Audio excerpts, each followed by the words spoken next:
participation before that for about 2 years. We've got 22 companies in partner charter now. We've grown significantly since we got started.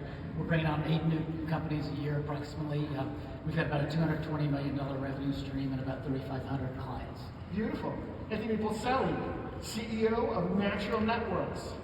Yes, so we've been around about 30 years now. We do fully managed voice, IT, and cloud solutions for small to medium-sized businesses. We're headquartered in San Diego, but we got clients all over the country. And basically we come in, we're their MSP and their VoIP provider. Yeah.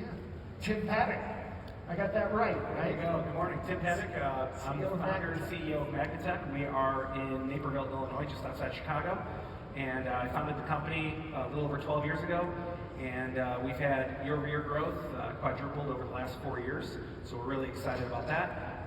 Look forward to sharing some thoughts with you. All right, Jason Rinker, Director of Revenue. Yes, thank you. That's an interesting title. Over at Stronghold. Stronghold Data, we're based out of Joplin, Missouri, like southwest corner down there by Arkansas, Oklahoma, Kansas. But been in business 33 years this July. Managed service provider. We have clients who specialize in verticals of like government. We're also in manufacturing, nonprofit space. We do full service with the communications, security. So we're looking forward to being here, and thank you for having us on stage. Thanks for coming. I wanted, at Channel Futures, the media arm of Channel Pod is always trying to, talk about what's coming next or what's new, enough of the water is wet type of thing.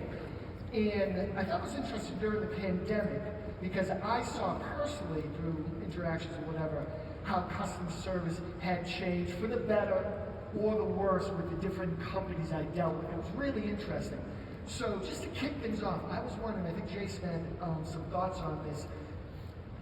Were there any trends generated by the pandemic that kind of, bled into your customer service strategies? Anything different there that you kind of deployed?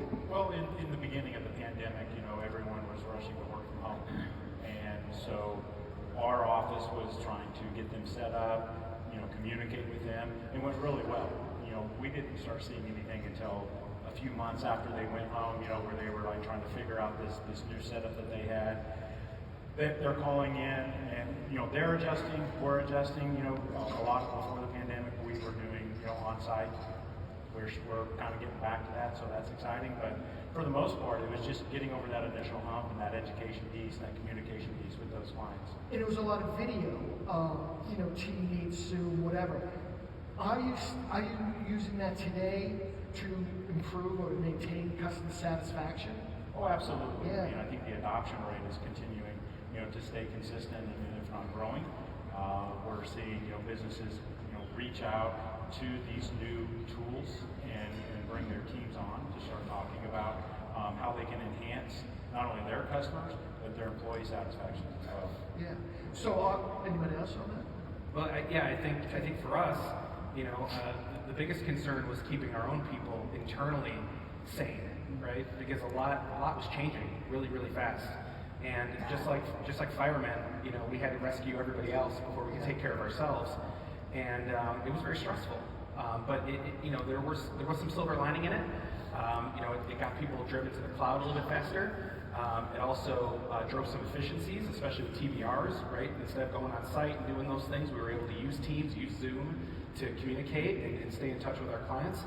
Of course, there are some clients that you got to know them well. You got to know which ones can handle it, which ones can't. You can always tell if they're like distracted or not really paying attention to you on your Zoom meetings or Teams meetings. And those clients, maybe you still have to go on site and still talk to them, but it created some efficiencies with our sales process and customer service process. So obviously that's not the only thing you do. So let's talk a little bit about some of the most important strategies that you use to achieve and maintain that high level of customer set. Rich, Yeah, I do.